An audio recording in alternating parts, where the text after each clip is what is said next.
안녕하세요. 반갑습니다. 자꾸자꾸 듣다 보면 사심이 생기는 에듀 사심한국사 최한나입니다. 자, 오늘은 6단원 근대사회 전개에서 바로 가보개혁, 을미개혁 1894년에 1차, 2차 가보개혁과 그 뒷부분 또 3차 개혁이라고 할 수 있는 을미개혁 부분을 살펴보도록 할게요. 이쪽이 좀 사실 내용이 많고 다들 어려워하는 부분입니다. 가보개혁이 한 번이 일어난 것이 아니라 1차, 2차로 나눠져 있다는 부분, 요게 조금 자세히 나오게 되면 아주 어려운 문제가 되거든요. 자, 우리가 이렇게 3전짜리 문제를 맞추기 위해서는 이런 부분을 좀 집중해서 공부하실 필요가 있습니다. 그래서 조금 지엽적으로 좀 필기하면서 설명을 해드리도록 할게요. 자, 일단은 가보개혁 모두 다 1894년에 일어나게 되는데요. 일단 가보개혁은 1차와 2차로 나누어지게 됩니다.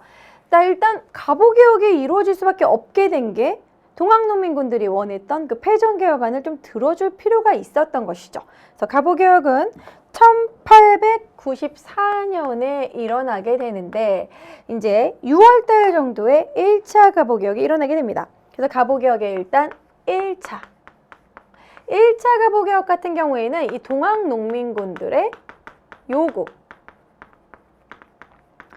패전개혁안을 요구한 부분이 있었고, 그럼 이것을 이제 들어줘야 되지 않느냐. 정부가 약속을 했으니까. 그래서 패전개혁안을 들어주기 위해서 교정청을 설치했죠. 하지만 이 교정청을 설치했지만 이 교정청에서 가보개혁이 이루어지지 못했어요. 왜냐면 이제 5월달 이후에 이제 6월달 정도 되면 일본이 경복궁을 점령하고 청일전쟁 일으키려고 하면서 일본의 간섭을 받게 되고, 일본의 간섭으로 우리나라에서는 제1차, 자, 이 김홍집 내각을 잘 정리하셔야 돼요. 제1차 김홍집 내각을 만들게 됩니다. 그래서 이미 내각을 수립했다라는 이런 부분에서 이제 고종의 힘이 좀 많이 약화됐다는 걸 알 수 있겠죠. 내각을 꾸린다. 의회가 내각을 꾸린다는 건 이제 입헌군주제 그러한 형식으로 가기 시작하는 거예요. 그러니까 일본이 조금씩 우리의 정치 체제를 자신들과 비슷한 입헌군주제로 만들려고 하는 거죠. 왜? 왕권을 제약하기 위해서. 그래서 일본의 간섭으로 제1차 김홍집 내각을 형성하게 되고, 교정청에서 이제는 군국기무처로 바꾸게 됩니다. 그래서 결국 군국기무처를 만들게 되고, 교정청은 아무것도 못하고 그냥 넘어가요. 이렇게.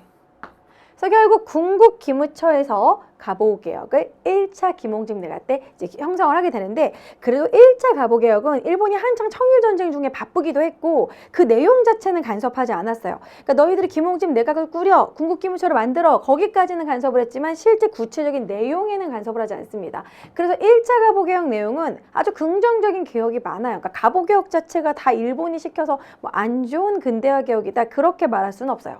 그래서 이제 개혁의 내용을 한번 살펴보도록 할게요. 개혁의 내용은 일단 첫 번째, 여기 뭐 우리가 아시다시피 신분제, 과거제 뭐 이런 것들이 폐지가 되고요. 일단 첫 번째는 개국 기년을 사용하게 됩니다. 이게 뭐냐면 우리나라가 연호를 중국의 연호를 썼거든요. 중국의 연호를 쓰지 말고 우리나라가 이제 새롭게 이제 국가를 개국이라는 기년을 사용하게 되고, 청의 연호를 쓰지 말아라. 이 말은 즉 청에게 사대하지 말아라, 이런 식의 느낌입니다.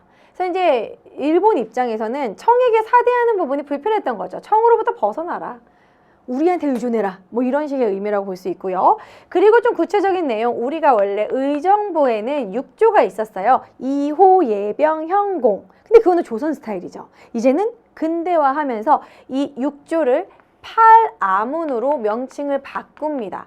양지아문, 탁지아문, 뭐 이런 식으로. 그래서 뒤에 아문이 붙으면 1차 가보개혁인 거예요. 자, 그래서 아문으로 바꾸는데 이 구체적인 예로, 예를 들어 이때 당시 세금을 걷는 곳이 탁지아문이었거든요. 그러니까 옛날에는 탁지아문이 이름이 호조였죠. 호조가 세금 걷는 곳이니까. 탁지아문에서 모든 재정을 일원화해라, 통일해라. 그리고 왕실 사무와 그리고 이런 정무, 정치적인 사무를 분리해라, 이런 식으로 왕권을 좀 약화시키는 부분도 있었고, 그리고 뭐를 폐지합니까? 과거제 폐지하고요. 그리고 신분제도 폐지합니다. 과거제와 신분제를 폐지했다라는 건 이 말은 즉 뭐 이런 공사노비제도 모두 폐지했다는 소리죠. 우리가 공노비는 순조 때 폐지했지만 사노비는 폐지하지 않았잖아요. 그래서 모든 노비제를 다 폐지한 거예요. 그런 거는 긍정적이라고 할 수 있고, 또 사회적인 부분에서는 뭐 과부의 제가 허용, 과부도 이제 재혼할 수 있게 됐고, 뭐 조혼, 꼬마 신랑이라는 조혼 금지, 그리고 각종 악형이라든지 이런 연좌제를 폐지한 거. 연좌제라는 것도 좀 뭐냐면 아버지가 잘못했을 때 그 가족 모두가 연좌제로 같이 죽는다던가 같이 벌을 받는 거. 그게 연좌제예요. 대대손손. 그렇게 3대를 멸하는 그럴 필요 없지 않냐. 아버지만 그냥 형벌을 받으면 되지. 자식은 뭔 죄야. 이런 식으로 연좌제를 폐지한 내용. 요 정도 봐주시고 하나 더 얘기한다면 음본이 화폐제도를 만들게 됩니다. 화폐의 그런 가치를 음본위로 삼는다. 그때 당시는 이제 중국과 이제 무역하는 그런 부분이나 미국이나 이런 무역도 다 은으로 사용했기 때문에 음본위 화폐제도를 실시하고 각종 도량형을 통일을 해요. 세금을 제대로 걷기 위해서는 그전에는 이제 센티미터, 킬로미터 이런 거거든요. 우리는 무슨 돼 뭐 이런 식으로 추를 할 때 그런 추의 그런 크기도 똑같이 하는 거죠. 도량형을 통일했다. 자, 그럼 여기서 우리가 무엇을 외워줘야 될까요? 너무 많잖아요. 자, 여기서 중요한 건 일단 먼저 개국이라는 연호 사용한 거. 자, 한능검에서는 점점 이제 연호 문제가 많이 나오거든요. 개국 기년. 그리고 아문이라는 거. 팔아문으로 바꿨다. 탁지아문에서 제정을 일어나야 돼. 요 내용이 많이 나오고요. 과거제 신분제도 당연히 많이 나오겠죠. 과거제 신분제 폐지. 신분제 폐지라는 건 결국 노비제 없앴다는 소리고, 밑에는 그냥 쫙 읽어보세요. 과부의 제가 허용, 재혼 가능해졌구나. 꼬마 신랑 빨리 결혼하는 조혼 못하게 했구나. 연좌제 폐지했구나. 뭐 요 정도만 눈으로 그냥 여러 번 읽어주시면 됩니다. 음본이라는 건 기억하세요. 음본이. 금본이는 광무개혁 때 금본이거든요. 음본이 화폐제도 정도 이렇게 봐주시고요. 자, 그리고 나서 이제 1차는 이렇게 개혁을 합니다. 그런데 1차에서 이제 2차로 넘어가는 사건에 무슨 일이 벌어지냐면 일본이 한창 이제 청일전쟁을 하고 있어요. 청일전쟁에서 일본이 좀 약간 승기를 잡는다. 승리하고 있는 분위기인 거예요. 그래서 이제 이길 것 같은데? 그럼 이제 내가 조선을 장악하면 돼. 그럼 이제 우리 식민지로 만들 계획을 하고 있으니까 더욱더 일본 체제랑 비슷해져야겠다. 그러면서 2차 개혁 때는 일본이 적극 가담을 하게 됩니다. 1차 때는 조금 방임을 했다면 2차 때는 아주 적극적으로 내정 간섭을 하면서 이제 직접 참여하겠어. 이러면서 이제 군국 기무처도 아예 폐지시켜버려요. 그래서 일본이 직접 간섭하겠다라는 거죠. 그래서 이런 식으로 하면서 일본의 간섭이 훨씬 더 높아지면서 그전에는 제2차, 1차 김홍집 내각이었다면 이번에는 제2차 김홍집과 친일적인 인물 한 명 넣어요. 바로 박영효의 열림내각이라고 합니다. 같이 한다. 그래서 친일적인 인물 박영효를 여기다가 넣는 거죠. 그러면서 일본이 이제 간섭을 하게 되는 거예요. 자, 그래서 일본의 간섭으로 인해서 이제 개혁을 하게 되는데 이때 2차 가보개혁을 실시하면서 홍범 14조를 발표하게 해요. 이제 개혁한 내용들을 정리해서 홍범 14조를 반포해라. 근데 사실 그때 당시에는 국제법적으로 이렇게 좀 반포를 해야지만 그것이 이제 개혁이 이루어지는 거니까 완전히 굳히게 해라 이런 식으로. 홍범 14조 반포는 일본이 시켜서 하긴 했지만 어쨌든 이것의 내용은 우리나라의 약간 최초의 좀 근대적인 헌법 성격을 갖고 있다. 그런 거는 의의라고 할 수 있겠죠. 우리나라 최초의 근대 헌법이다라고 홍범 14조를 보고 있고요. 이 홍범 14조 내용에도 들어가 있긴 하지만 일단 2차 가보개혁의 이 내용을 한번 쫙 보도록 하겠습니다. 1차보다는 2차는 내용이 많진 않아요. 근데 좀 용어가 어려워서 좀 딱 기억하시기 힘들 수도 있거든요. 자, 팔아문을 또 바꿔요. 팔아문을 일본식으로 칠부로 바꿉니다. 자, 그럼 이거예요. 탁지아문에서 탁지부가 되는 거예요. 이 명칭만 바꾼 거예요. 그리고 좀 줄였어요. 8에서 7로. 칠부로 바꿔요. 그래서 예를 들어 이제 탁지부에서 이제 세금을 걷는데 세금 걷는 탁지부가 제일 중요한데 이 탁지부에서는 구체적으로 세금을 적극적으로 재정을 빵빵하게 만들기 위해서 세금을 부과하는 관세사, 이제 왜냐면 우리가 옛날에는 관리들이 막 세금을 걷고 향리들이 걷고 이랬는데 이제는 근대적으로 국민들에게 세금을 제대로 걷겠다라는 관세사, 그러니까 우리가 지금 보면 세무서가 지역별로 있잖아요. 그런 식의 세무서를 만들고 실제로 세금을 걷는 사람을 고용을 하는 거예요. 근대적으로. 그래서 명칭만 바뀐 거죠. 약간 그 시스템 자체를 근대화했다 이렇게 생각하시면 됩니다. 관세사와 징세서를 설치합니다. 징세하는 서. 그래서 세금을 관리하고 징세서는 실제로 세금을 징수하는 부서 이렇게 생각하는 거예요. 그러니까 세금이 얼마 나왔다 이렇게 사람들한테 이렇게 걷자라고 결정을 하면 실제로 세부적으로 징세서에서 세금을 징수하는 거예요. 자, 그 다음에 이 8도 전국을 우리가 8아문을 7부로 바꿨죠. 이번에는 전국이 8도였잖아요. 조선 8도를 구체적으로도 23부로 바꾸게 됩니다. 23부로 구체적으로 바꾸게 된다. 그리고 하나 더 재판소를 설치해요. 그전에는 사법을 어떻게 했죠? 지방에 수령이 있고 억울합니다 사또 이러고 사또한테 곤장 맞고 사또가 재판도 하고 세금도 걷고 누가 쳐들어오면 외적 방어까지 하는 사또가 다 있잖아요. 근데 이제는 근대화하게 되면서 재판소도 설치하게 되고 이제 지방관이 힘이 약해지게 그래서 지방간의 세력을 좀 낮추게 하는 거죠. 지방간의 권력을 낮추면서 재판소를 근대적인 재판소를 설치를 하는 겁니다. 자, 그리고 여기 2차 개혁에서 가장 중요한 건 나머지는 그냥 한번 읽어보시면 되고 교육 입국조서예요. 교육 입국조서는 발표는 다음에 이게 거의 다 11월에 이루어지기 시작하면서 11월, 12월에 이루어지거든요. 이제 해가 지나갑니다. 그러면서 1895년에 결국에는 발표하게 되는데 교육 입국조서를 고종이 반포하면서 우리가 이제 본격적으로 교육에 힘쓰겠다 이런 식으로 발표를 해요. 교육 입국조서를 발표하고 이때 무슨 학교를 만들게 되냐면 주로 많이 나오는 내용이 바로 한성사범학교를 만듭니다. 에듀윌 유료 회원만의 남다른 서비스.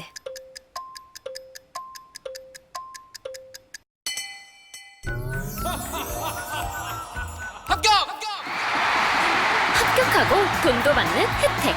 오직 에듀윌 유료 회원에게만. 에듀윌. 무료 합격! 왜냐면 근대적인 학교를 만들어야 되는 선생님이 없어. 선생님을 양성하는 학교가 사범학교잖아요. 우리가 흔히 사범대학교가 무슨 교육대 이렇게 교사 자격증 나오거든요. 자, 이런 식으로 한성사범학교를 만들게 된다. 설립하게 된다. 뭐 이거 말고도 각종 소학교 많은 학교들을 설립하게 되는데 일단 한성사범학교 꼭 기억하시라는 거. 자, 그럼 다시 2차를 정리해 볼게요. 1차는 1차 김홍집내가 군국기무처를 실시했어요. 요 내용 아까 봤죠? 그리고 2차 같은 경우에는 군국기무처 폐지하고 일본이 적극 간섭을 하면서 김홍집 박영효 연립내각이라는 거. 그래서 박영효가 아주 친일적인 인물이거든요. 그러면서 이제 홍범 14조를 발표하는 그 시점이 2차인데요. 2차의 내용은 8아문에서 7부로. 그래서 7부기 때문에 탁지아문이 아니라 탁지부다. 그리고 8도로 23부로 읽어보시고 그냥 재판소 정도 그리고 교육 입국조서가 제일 중요해요. 여기서 제일 많이 나오는 내용이 요거예요. 교육 입국조서로 한성사범학교를 설립하였다라는 거. 자, 그렇게 해서 이제 넘어가서 이제 2차로 가고 그리고 쭉 가서 이제는 무슨 일이 벌어지냐면 청일전쟁에서 일본이 승리했어요. 그래서 이제 시모노세키 조약을 맺습니다. 자, 시모노세키 조약이라는 건 무엇이냐면 청일전쟁에서 승리했어요. 청일전쟁에서 일본이 승리하고 일본이 승리하면서 청나라에 엄청난 배상금을 받고 그 배상금으로 일본이 군사력이 엄청 강화될 수 있었어요. 그러면서 랴오둥반도를 타이완과 랴오둥반도를 할양합니다. 근데 이 랴오동반도가 어디냐? 우리가 흔히 요동반도 얘기하는 우리나라에서 압록강 건너면 그 신의주 쪽 있죠? 거기서 쭉 나오는 그게 요동반도예요. 그럼 거기를 일본이 가지게 되면 압록강만 넣으면 우리나라 바로 침투되는 거예요. 그럼 이것은 바로 우리나라 이제 곧 식민지 삼겠다는 내용이거든요. 아, 러시아가 그건 못 보지? 그래서 러시아가 이제 안 된다. 그러면서 삼국 간섭을 일으켜요. 그래서 러시아가 혼자서는 안 되고 러시아가 친구로 데려옵니다. 러프도. 러시아, 프랑스, 독일 3국에 간섭을 해서 약간 랴오동반도는 좀 심한데 돌려줘. 그래서 결국 랴오동반도 청에 반환을 합니다. 청한테 돌려줘요. 그런 분위기니까 우리가 이제 청나라는 끈 떨어진 년이야. 청은 이제 힘이 없어. 그러니까 이제 우리 원래 친청 세력이었던 명성황후가 어디로 싹 돌리게 되냐면 친러로 바뀌게 됩니다. 그래서 우리가 이제 친러파가 대두가 되고 러시아로 붙게 되는데 이 친러파, 친러 세력들을 이것을 3차 김홍집 내각이라고 해요. 그래서 뭐 크게 김홍집 내각 계속 나오면 이게 어려울 수 있으니까 이게 제3차 김홍집 내각. 자, 그리고 나서 삼국 간섭 때문에 일본이 그거에서 이제 울며 겨자 먹기로 라오딩반도 돌려줬잖아요. 열받지. 그래서 친러의 가장 대표적인 인물이었던 명성황후를 시해합니다. 그것이 바로 을미사변이죠. 자, 여기 칸이 없으니까 조금 촘촘하게 적을게요. 이 정도의 을미사변. 그래서 친러 세력이었던 명성황후를 시해해요. 보란 듯이. 아무리 그 국모를 경복궁에 와서 그렇게 자객이 시해한다는 거는 말이 안 되는 일이죠. 아무튼 그런 식으로 시해를 하고 그리고 나서 명성황후 시해하고 나서는 이제는 이제 완전 친일 내각을 형성을 합니다. 자, 그래서 이것이 바로 제3차, 4차 김홍집 내각이에요. 그러니까 김홍집은 참 너덜너덜 여기저기 붙었다가 그래서 이제 제3차 김홍집 내각을 일으키게 되고 그리고 바로 이제 을미 개혁으로 이어지는 겁니다. 그래서 이게 바로 모두 다 이것이 1895년에 일어난 거예요. 시모노세키 조약부터 쫙 1895년. 그래서 1895년이 을미년이다. 그래서 을미개혁을 실시하게 되는 거고 칸이 없지만 그냥 일렬로 여기다가 쫙 적을게요. 을미개혁의 내용은 단발령 실시, 태양력 사용, 그리고 건양이라는 연호를 사용합니다. 건양이라는 연호 내용은 무엇이냐면 양력을 사용했다, 양력을 세웠다 해서 건양 연호를 사용하게 되고 그리고 종두법을 실시하게 되죠. 그래서 이렇게 을미개혁. 그러고 나서 여기 요 밑에다 화살표에서 여기서 을미사변 일으켰고 단발령 요 두 개의 반발에서 을미사변과 단발령 요 두 개의 반발에서 일어났던 의병이 바로 을미의병이 되는 거죠. 아니 국모를 시해하다니 그러면서 유인석, 이소은 같은 대표적인 유생들이 처음으로 의병이 일어난 게 을미의병이다. 그래서 을미의병까지만 정리하도록 하겠습니다. 좀 필기가 여러분 길죠? 좀 여기서 촘촘하게 좀 썼어야 되는데. 그래서 어쨌든 여기서 끝까지 처음부터 끝까지 쭉 이렇게 화면해서 여러분 꼭 필기하시고요. 을미의병 이후에는 무슨 일이 벌어지느냐? 아관파천이 일어나요. 이제 고종이 불안한 거야. 나도 죽임을 당할 수도 있겠구나. 그래서 나도 죽임을 당할 수 있겠다는 불안감에 러시아 공사관으로 처소를 옮깁니다. 피신한 거죠. 그것이 바로 다음 해 1896년에 아관파천으로 이어지게 되는 거고 아관파천부터는 다음 시간에 정리하도록 할게요. 자, 그러면은 지금 공부한 내용, 오늘 내용이 좀 많았어요. 1차 가보개혁의 내용과 2차 가보개혁 개혁 비교해서 반드시 비교해서 암기하셔야 됩니다. 1차 내용은 너무 중요해요. 2차 같은 경우에는 7부로 바뀌었고 23부로 바뀌었고 재판소, 교육, 입국조서. 그래서 오히려 2차를 알아두면 분리하시기 쉬울 거예요. 그 다음에는 이제 물 흐르듯이 청일전쟁에서 이제 일본이 이겼기 때문에 시모노세키 조약으로 랴오동반도를 얻으니까 러시아가 그건 내가 못 보지. 그래가지고 러시아가 결국에는 이제 삼국 간섭을 하게 되고 결국에는 일본이 열받으니까 이제 친러로 넘어갔던 명성황후를 시해하는 을미사변이 일어나고 그 해에 이어서 바로 을미개혁 실시하게 되는 겁니다. 그래서 여러분들 그렇게 정리하시면 되겠고요. 자, 그러면은 교재 보면서 줄 치면서 복습해 보도록 할게요. 자, 가보개혁 1차, 2차 다시 한번 비교하면서 복습해 보도록 하겠습니다. 자, 보시면요. 여기에 자, 보면 가보개혁 1차 내용 보시면 일본의 개혁 강요로 궁국 기무처를 설치하게 되죠. 그리고 개국이라는 기념을 사용했다. 청의 연호 사용하지 말아라. 청에게 의존하지 말아라. 약간 그런 의미고요. 6조를 8아문으로. 그리고 과거제를 폐지하죠. 신분제도 폐지하고. 그래서 8아문 중에 탁지아문은 세금을 걷는 곳이에요. 그래서 재정을 일어나 했다. 여기서 모든 재정을 맡는다. 은본위 화폐제도다. 그리고 공산노비제도 한마디로 신분제가 폐지된 거죠. 과부의 재가 허용, 뭐 조훈 금지, 연저제 폐지 이런 식의 사회적인 변화가 아주 많았고 2차 때는 2차 때 홍범 14조를 발표하면서 이게 이제 음력 11월, 12월이기 때문에 이제 양력으로 가면 다음 해로 넘어가는 거예요. 그래서 보시면 2차 가보개혁은 거의 이제 12월에 행해지게 되는데 8아문을 7부로 8도를 23부로 그리고 재판소를 설치해서 지방 간의 권력을 낮추고 교육 입국조서를 발표하면서 교육 쪽에 힘쓰게 됩니다. 그러면서 한성사범학교, 한성외국어학교, 한성 이런 식으로 사범학교 기억하세요. 유교시타로 2차 가보개혁 내용이다. 자, 그리고 나서 이어서 을미개혁 실시한다. 을미개혁은 청일전쟁에서 이긴 일본이 결국 이제 랴오동반도를 할양받게 되니까 삼국 간섭으로 랴오동반도 돌려줘라! 이래가지고 결국 우리나라 러시아 멋있어요. 그래서 러시아로 붙게 되고 친러 내각 수립하게 되고 제3차 김홍집 내각.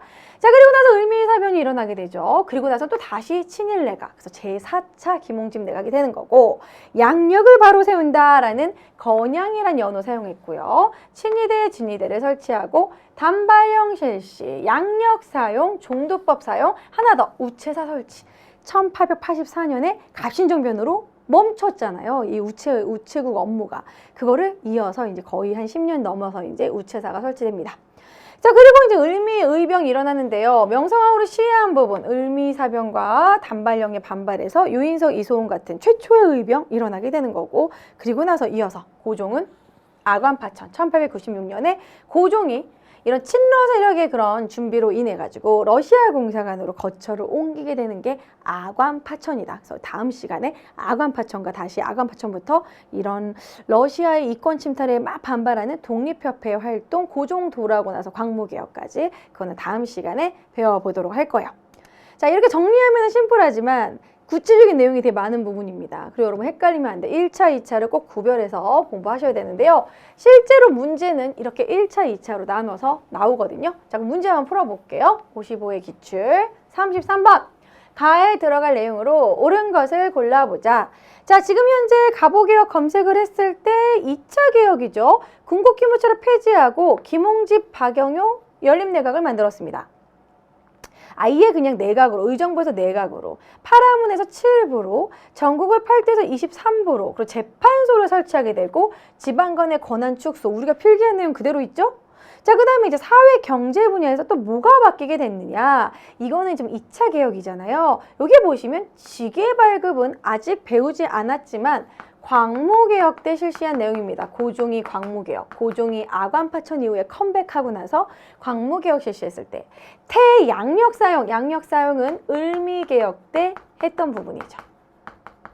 그래서 한성순보 같은 경우에는 이건 1883년에 우리나라가 이제 개화를 실시했던 시즌이고 이거 지금 1894년이잖아요. 자, 그리고 공사노비법 폐지 이거는 1차 가보개혁.